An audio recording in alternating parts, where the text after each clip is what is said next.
Guys আজকে যাবো একটা নতুন জায়গায়, যেটা একটা সময় খুব পপুলার ছিল, কিন্তু এখন আর সেই জায়গাটাতে কেউ যায় না। যাই হোক, এখন আমরা যাই। আমরা বলছি কারণ আমার সাথে যাবে আর একজন বুড়ো ভাই। তো ও চলে এসছে আমাকে অলরেডি নিতে, দেখতে পাচ্ছ। তো দুইজনে মিলে যাব এখন সাইকেল নিয়ে সেই নতুন জায়গাটা। যেতে যেতে দেখাচ্ছি কোন জায়গাটা যাবো, সেটা কিন্তু অবশ্যই লাস্ট অব্দি দেখতে থাকো, তাহলে জানতে পারবো আমরা কোথায় যাচ্ছি। বেরিয়ে পড়েছি আমরা, এখন যাচ্ছি হচ্ছে সেই জায়গাটাতে। আর ও তো ফোনে ব্যস্তই হয়ে গেছে তখন দিয়ে, কথাই বলছে না আমার সাথে। বলছি ভাই ফোনটা রেখে আমার সাথে একটু কথা বল, বাট কথাই বলছে না। উঠে পড়েছি হাই রোডে, আর আমরা এখন বাইপাস রোড দিয়ে যাচ্ছি। হাইওয়ে দিয়ে যেতে পারবো না, কারণ সেইখানে সব রানিং স্পিডের গাড়িটা চলে। তো বাইপাস রোড ধরেই কিন্তু আমাদের যেতে হবে। এইখান থেকে সোজা পলতা, দুটো স্টেশনের ডিফারেন্স। তো আমরা সাইকেল নিয়ে যাচ্ছি সেই জায়গাটাতে। ওর মনে কোনো এক্সাইটমেন্ট নেই, কারণ প্রেমে পাগল হয়ে গেছে, তো তাই।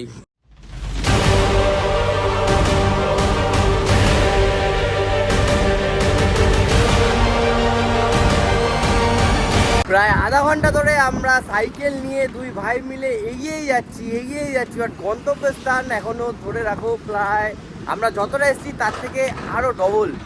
তো হাঁপিয়ে তো গেছি, কিছু করার নেই, যেহেতু যাচ্ছি পপুলার জায়গা বলে কথা। একটা সময় বলেছিলাম খুব পপুলার ছিল, বাট এখন কেউ যায় না। অনেক ফেমাস সেলিব্রিটি, অনেক বড় বড় ক্রিয়েটাররাও ওইখানটায় যেত, বাট এখন সেই জায়গাটা যায় না। তো সেই জায়গাটাতেই এখন যাচ্ছি, আর তোমাদের দেখাচ্ছি যে কোন জায়গাটা সেটা। এই হচ্ছে হাইওয়ে, ঠিক আছে, ওয়ান সাইডেড রোড। এইখানে সব গাড়ি স্পিডে যায়, তাই জন্য আমরা সাইকেল নিয়ে ওই রোডে উঠলাম না, তাই আমরা বাইপাস রোড থেকেই যাচ্ছি। তো কিছু বলার নেই আপাতত, এখন মেন জায়গায় গিয়ে তোমাদের সাথে কথা হচ্ছে। চলে এসেছি ফাইনালি আমরা নীলগঞ্জ বর্তির বিলে, যেটা একটা সময় খুব ফেমাস ছিল, তোমাদের বলেছিলাম। আর এখন এই জায়গাটা কেউ আসে না, কারণ সবাই সবার লাইফে ব্যস্ত হয়ে গেছে। এই যে সেই খেতি বাড়ি, আর এই যে আমার বন্ধু, ঠিক আছে। খুব খুশি আমরা, সেই দূর থেকে এসেছি, শ্যামনগর থেকে সাইকেল চালিয়ে এসেছি। দুই সাইডে ক্ষেত, আর মাঝখান থেকে রাস্তাটা জাস্ট অসাধারণ।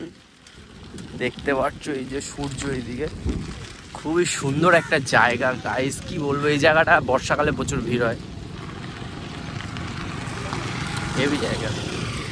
নৌকা নিয়ে সবাই যাতায়াত করে। এই পুরো যতগুলো জমি দেখতে পাচ্ছ, সব জমিতে বর্ষাকালে কিন্তু জল জমে যায়, সবাই নৌকা চড়ে, হেভি সুন্দর। এখন দাঁড়িয়ে আছি রাস্তার মাঝখানে, এখন যাব একটা জায়গায় যেইখানে ক্যাফে আছে, সন্দীপদার ক্যাফে। ওইখানে দেখতে পাচ্ছ, এখানে সন্দীপদার ক্যাফে, যারা যারা চেনো আর কি, এইখানে থাকো। সন্দীপ ডায়েরিস বলে যে আছে, তার ক্যাফে এটা। বাট এখানে দাম বেশি প্রচুর, তাই এখানে যাব না।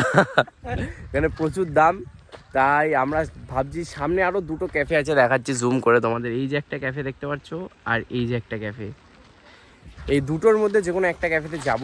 আর এইদিকে দেখতে পাচ্ছ সব জায়গাতে কিন্তু সব সবজি, পেঁয়াজ কলি বেশি চাষ হয়েছে। এগুলো শস্য ক্ষেত, ফুল হয়নি। আর ওইগুলো পালন শাক বা ফুলকপি যা হোক হবে। আর সব জায়গা কিন্তু দেখতে পাচ্ছ পেঁয়াজ কলির চাষ ভর্তি। ও এখন ফটো তোলায় ব্যস্ত আছে।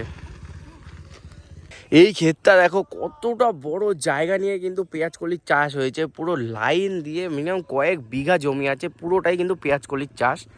দেখো খালি। আর এইখানে এখন মনে হয় পেঁয়াজ কুড়াচ্ছে এরা দুইজন। যাই হোক, পেঁয়াজ কলি তুলছে না পেঁয়াজ তুলছে, এগুলো তো বড় হয়ে গেছে, বাট জানি না। খুবই সুন্দর জায়গা। আর এই মাঝখানে রাস্তাটা দেখো, এই রাস্তাটা যখন পাকা হয়ে যাবে তখন আরও ভালো লাগবে। আর ওই দূরে নৌকা চড়ার জায়গা আছে, যেটা বর্ষাকালে তো এমনি এই সব জমিতেও জল জমে যাওয়ার কারণে চড়ে, মানে নৌকাগুলো চড়ে 100 টাকা করে ভাড়া নেয়। বাট ওইখানে একটা মেন খাল আছে, ওই খালের মধ্যে দিয়ে নৌকা চড়তে 100 টাকা কিন্তু ভাড়া। দেখাচ্ছি তোমাদের সামনে গিয়ে খালটা। তো যাই হোক, এখন সামনের দিকে এগোই, ওকে একটু ফটো তুলে দিই, কারণ ফটো তোলার জন্য দেখো কি সুন্দর ড্রেস পরে এসছে। ফটো তুলে তারপরে আমরা সামনে যাব, একটা কফি শপে গিয়ে কফি বা চা যাই হোক কিছু খাবো, কিছুক্ষণ আড্ডা মেরে তারপর চলে যাবো আবার বাড়িতে।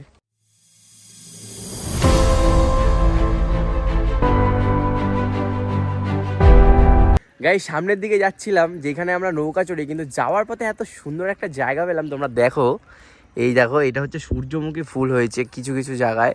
এই জমিটা পুরোটা হয়নি, বাট দেখো এইখানে কিছুটা হয়েছে, সামনের দিকে কিছুটা হয়েছে। ওই দেখো লাইন থেকে কিছুটা আধখাচরা মতো হয়েছে।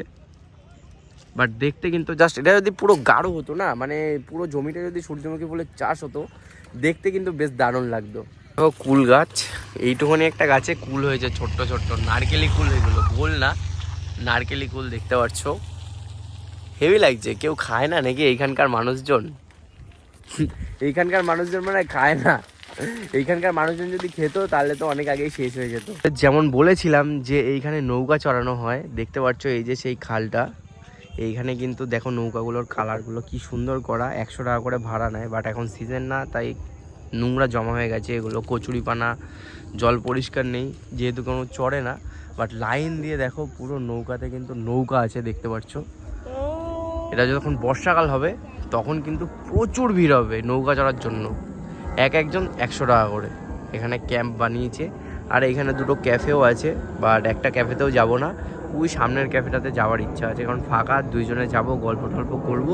চলে এসেছি ক্যাফে, আর আমার ভাই তো আগের দিয়েই দাঁড়িয়ে পড়েছে ক্যাফেটাতে। এই ক্যাফেটাতে দুইজন মিলে চা খাই। ওহ, মনের সুখে চা খাচ্ছে।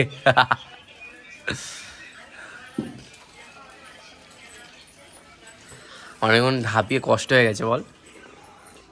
সাইকেল চালিয়ে এসে শ্যামনগর থেকে এসছি, কষ্ট হবে না? গাড়ি নিয়ে আসলে তো বোঝা যায় না। ওটাই তো, গাড়ি নিয়ে আসলে বোঝা যায় না। 10 টাকা করে দিল চাটা, তাই না? কি টেস্ট।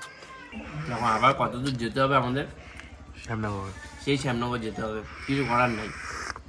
আসার সময় মজা লাগলো, কিন্তু যাওয়ার সময় ভালো লাগবে না। চাটাকে কিছুক্ষণ থেকে বেরিয়ে যাবো। চলে যাচ্ছি বাড়ির দিকে, এসছি আরেক দিক দিয়ে আর যাচ্ছি আরেক দিক দিয়ে, মানে আমাদের গায়ের এনার্জি আলাদা, রক্ত গরম তো। আর ও তো একদম বলছে ফুচকা খাবে, তাই আমাদের অন্য একটা জায়গাতে নিয়ে যাচ্ছে, বলে স্পেশাল ফুচকা। বড় বড় সাইজটা দেখা ভাই একটু।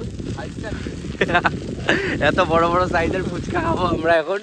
তো যাই হোক, যাই আগে ফুচকার দোকানে যাই, যদি না পাই তাহলে তো ভাগ্য খারাপ, দেখা যাক। গাইস, অবস্থা কিন্তু পুরো খারাপ হয়ে গেছে, পা আর দিচ্ছে না, ফুল অবস্থা খারাপ, কিন্তু কিছু করার নেই গাইস। এইখানে তো ও গার্লফ্রেন্ডের সাথে কথা বলছে বলে এনার্জি বাড়ছে, বাট আমার অবস্থা পুরোটাই খারাপ হয়ে গেছে, পা আর এগাচ্ছেই না, কি করব বুঝতে পারছি না। রাত্রির বেজে এখন 7টা, সেই গেছিলাম 3টের সময়, আর এখন 7টা বাজে। ওখানে গিয়ে কিছুক্ষণ দাঁড়াতেও পারিনি, কিন্তু তাও আমাদের বেরিয়ে যেতে হচ্ছে। চলে এসেছি বাড়িতে, ভাল লাগছে না একদম, পা ফা পুরো ছেড়ে দিচ্ছে, কারণ এখান থেকে কম দূরের রাস্তা না, নীলগঞ্জ শ্যামনগর থেকে প্রচুর দূরের রাস্তা। সাইকেল নিয়ে যাওয়া মানে একটা, যেহেতু এখন সাইকেল চালাই না, অনেক কিলোমিটারের রাস্তা, অবস্থা পুরো খারাপ। যাই হোক, পরে কথা হচ্ছে, একটু রেস্ট নিয়ে নিই।